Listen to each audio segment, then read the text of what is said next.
following séances were recorded in 1962. Medium Leslie Flint, sitter Rose Creet, communicator Lucillus, subject reincarnation. This séance was recorded on August the 1st, 1962. Sitter Rose Creet, medium Leslie Flint. I would speak with thee. Yes. I am Lucillus. You are? I am he who is named Lucillus. I see. Thou knowest me not. No. Yet hast thou and I been much together. Yes.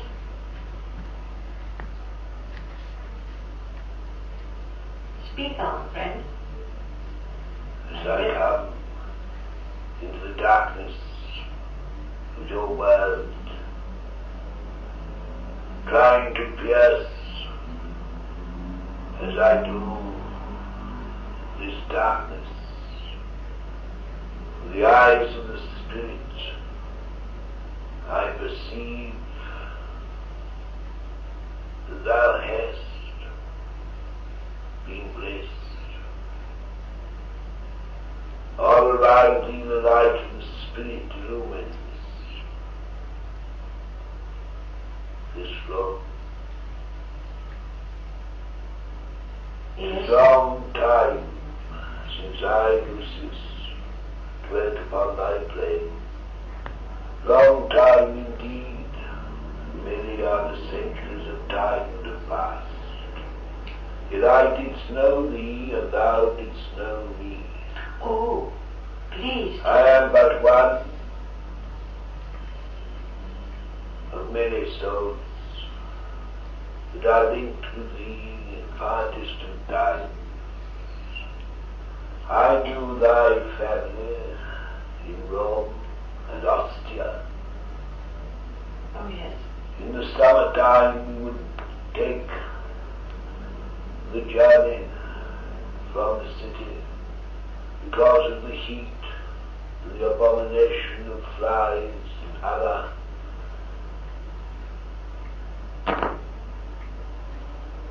Yes.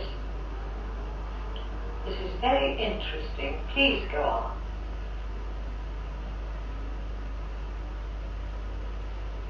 Ostia was a place being by the sea where we could for a time escape the heat and the turmoil of the city. Sometimes we would travel further, and down we would go to ancient Pompeii, and sometimes to Herculaneum, and sometimes on occasions we would go elsewhere to other places. I knew thy family well. Could you tell me something about them? I should be very interested if you would. And of yourself, too.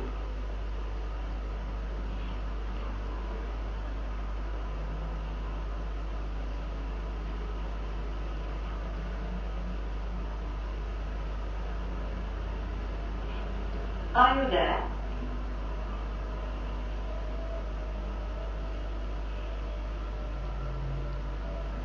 This is interesting, Mouse.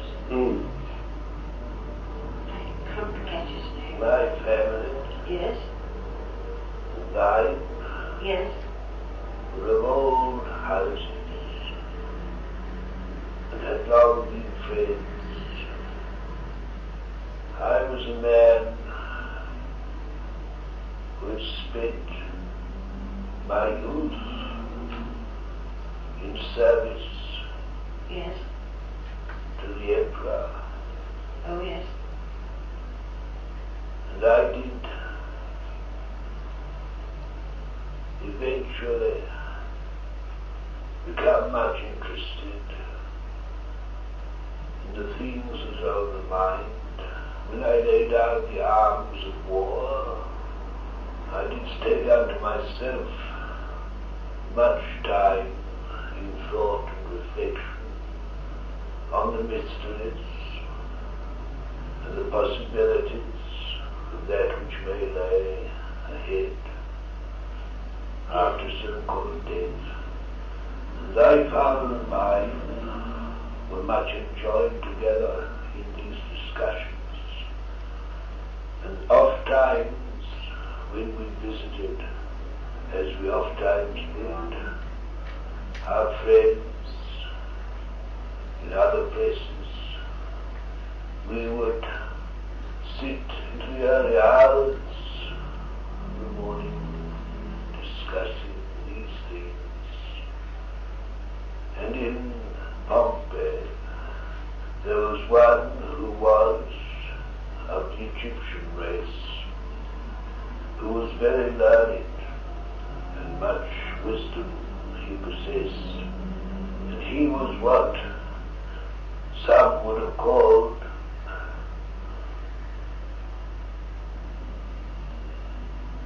I believe you call a psychic. And in his company oft times did we sit and have experiences, as you call it, of communication with the so-called dead. Yes. May I ask, I think it must be this medium here, don't you? No. No, all right. But he and his brother were interested in these things. Oh, yes. And joined oft times with us. But we were older men, more experienced of the world, more concerned as we grew older with the things that would be as we thought eternal. We discussed these problems and had many interesting experiences. And we discovered truly that life does not end with so-called death. The Egyptian pharaohs was one of great wisdom, yes, great intelligence, and great power. Yes, he came through once to me and was most interesting, told me all about the pyramids. The instrument, the medium, as you term him, that I now use, yes, was in companionship with his brother oft times when we were a guest in the household. oh yes, As indeed were you and your brother and other members sometimes of your family.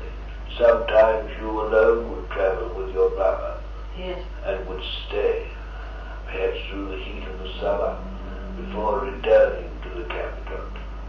yes. Sometimes you would go across the waters to one of the islands. Yes. As I pierce the darkness of time, as I try to see with clarity of vision, that I might repeat in some measure these things to thee, it is because I am desirous that thou should know more and more of these truths, so that each one of you shall see more clearly how thou hast been linked through time, through many experiences, why and how and when, that you might know that time itself is unimportant in the lives of men, that all that matters is the experiences and the realization that comes that life itself is eternal, that bodies and time are of little importance other than the fact that they give us the opportunities to experience those things which are necessary to our evolution and our spiritual unfoldment and development. You, like others, whose names I will endeavor to give you linked together in this bond of love which is timeless, which has been for so long linking you with a strength that nothing can break and time itself cannot destroy. There are some of you who are linked in this bond still upon earth. Others are here. Others are in the realms of the spirit in varying spheres according to their evolution. And each and every one is conscious of the other, and each is receiving inspiration and guidance, and each one is helping the other, and each one is supporting in some measure those less fortunate, who have not so far perhaps evolved sufficiently. We are linked with you by chains of love and power that nothing can destroy. And though you are still upon earth, it does not necessarily mean because of this that thou hast not developed or progressed. I can tell you that your purpose in returning to earth is not only for your own learning, but you might have in some measure through your lifetime enabled others to see a little more clearly and given to them some spiritual insight and guidance, and also to serve others who are also linked with us in this bond. For as we travel through time, though we are bound by such ties of love, nevertheless there are always those who progress further afield, who perhaps are more adventuresome, who perhaps have greater strength within themselves to seek and to find and in consequence to climb. And there are those who sacrifice themselves willingly and stay back and hold themselves in abeyance that others may go further forward in consequence. Your life, not only in this, but in other incarnations, has been and always, it seems, one of great sacrifice.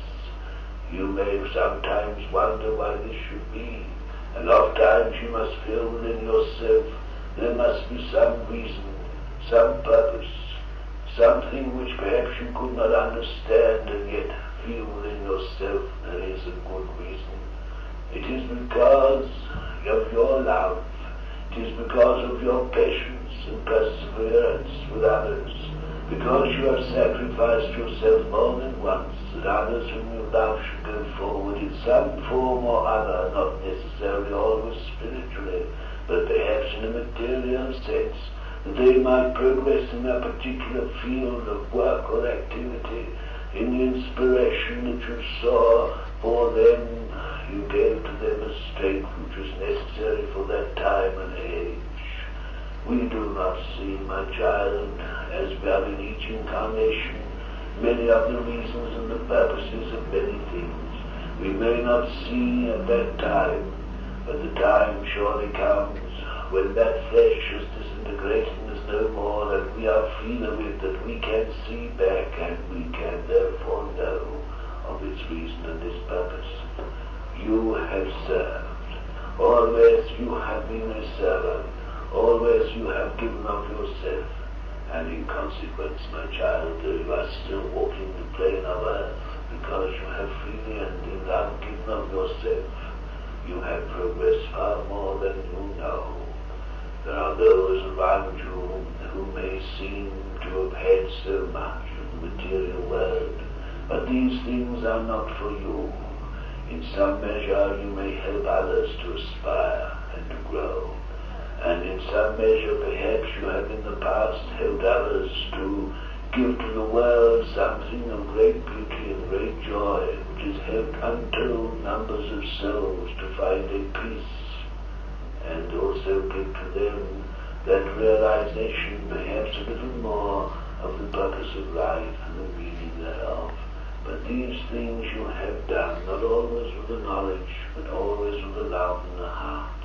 And in consequence, when your time shall be to leave behind this plane of earth, which may not be long, You shall join in spirit those souls who for so long have been thy companions.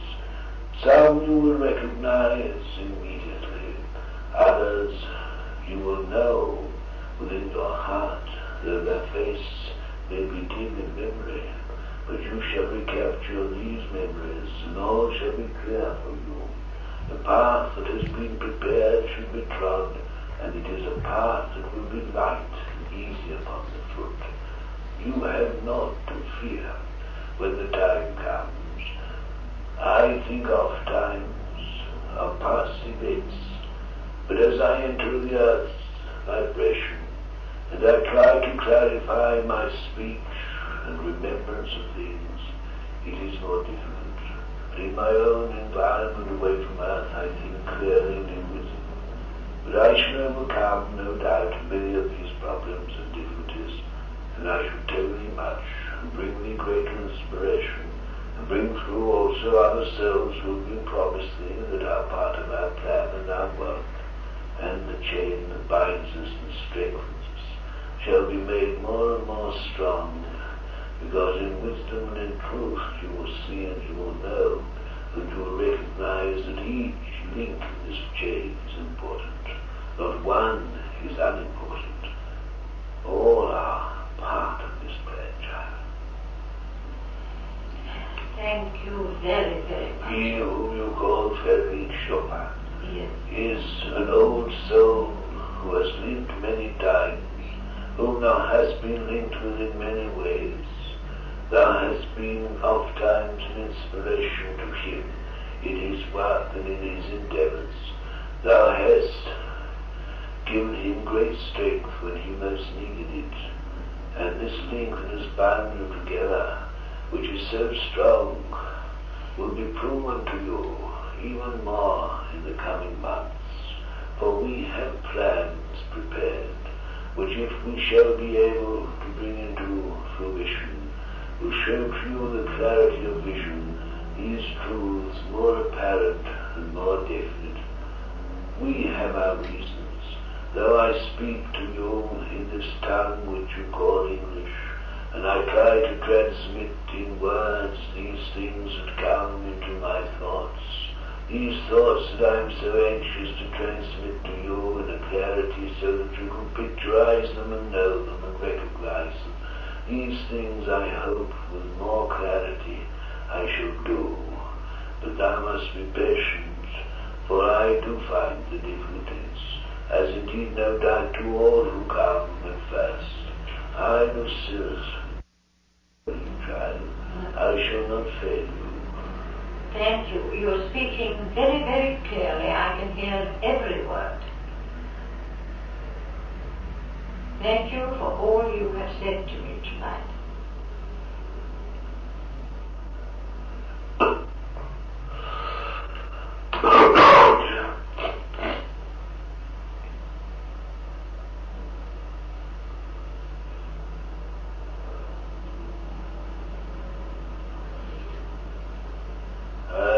Lucillus, and the one of many whom thou hast known. Yes.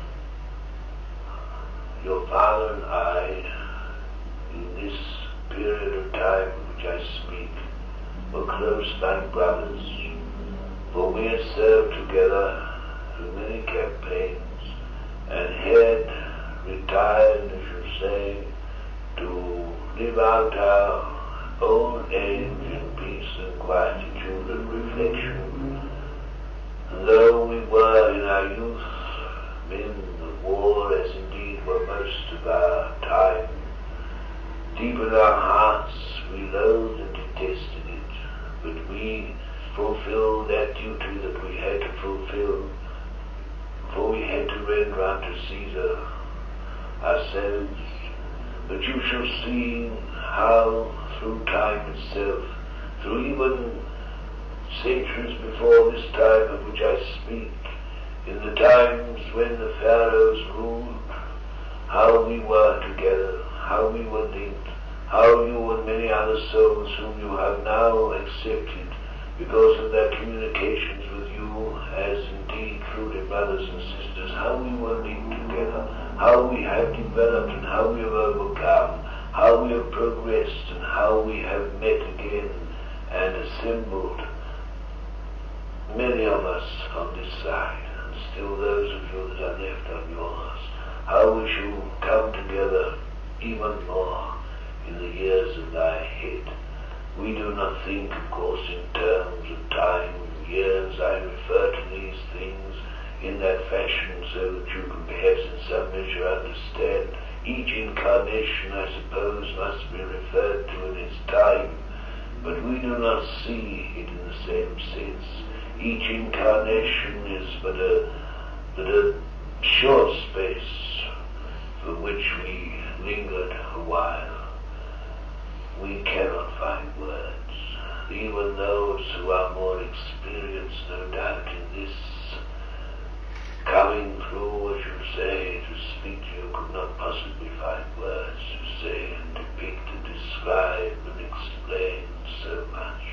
But this I say to you, that you and other souls that you know of, and many that you know not of, are bound together because we go back in time itself to dim ages, when we first were one family, when first we were of one house, and how we spread out, and how in consequence through varying conditions and vicissitudes of life, our family enlarged itself, and how it was reborn in different ages and different times, how we were linked and how we were brought together again and then separated, and together again and separated, and how through all these lives, names under which we went, we experienced much and became in consequence more advanced and more knowledgeable, how we have developed through time itself, until such time as we shall be together again as one group or family, and we shall be truly one house. Which I cannot understand, it make you understand, but one day it shall so be that you will. That will be a lovely, lovely time, Lucillus. If ever you go, which I doubt, Yeah. but if it were possible for you to go to Ostia, there you will see the remnants of my tomb. Lucillus, Lucillus. Lucillus, Lucillus. Lucillus, Lucillus. Ah. At one time, Ostia was a great garrison town, although it was also a great watering place, where many escaped, as it were, from the heat of Rome in the summer months, to recuperate and to rest by the waters. It was always a hive of activity, and many sports were held, and much entertainment was given. It was a strange, mixed place, but there were many lovely villas and palaces, often built by retired pupils of the army, and I had such a place, and your family oft times would visit me there. Sometimes your family would visit Atlantis, and I sometimes would join, because I used to very much like to go down to Pompeii and Atlantis, because there were men from many nations who seemed to have gathered at that particular place. There were many religions which always fascinated and interested me, and I was able there to converse with many on many things appertaining to religion. The restrictions there were not so strong as they were in Rome. In Rome it was not considered wise to discuss unorthodox religions too near the temples of the gods and the emperor.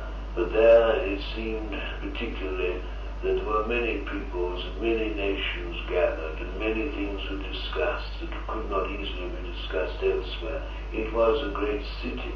It was a city, perhaps as you would say today, of great vice, but also it was a city of great knowledge and great learning, and many, many great souls visited and also were able to give much information and guidance, and there was great dissension too because of this, it is so, but even so, those of the wealthy were able to entertain these men from across waters who came with new tidings and new religions.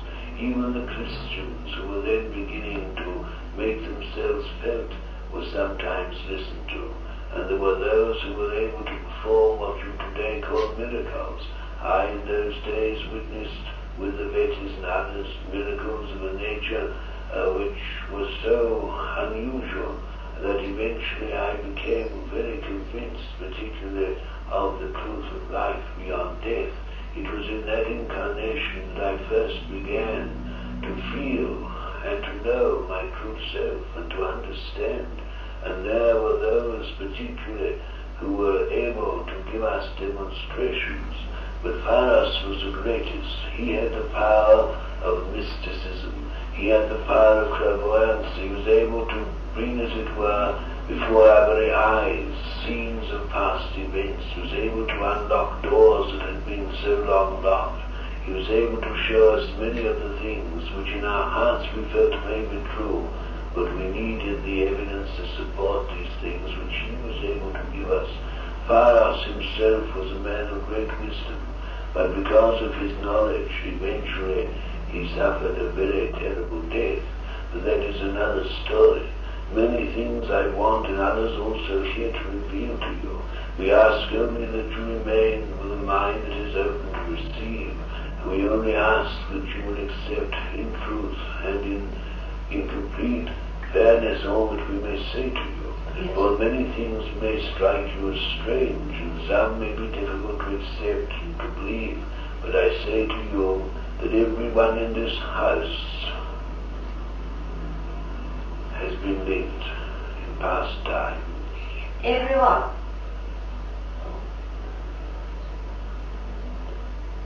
But there are others. There are others. There are others. Others living on the earth, you mean? Some, many, on this side, but Yes. some on the earth. The instrument I use, he whom thou callest ran well. Oh, yes. She whom thou callest Lucy. Lucy. Lucy. Yes. Is that not so? I know Lucy, yes. No. Mercy. Oh, Mousy. Also, he whom thou callest Albert. Oh, yes. Also, he whom you call Juan. What?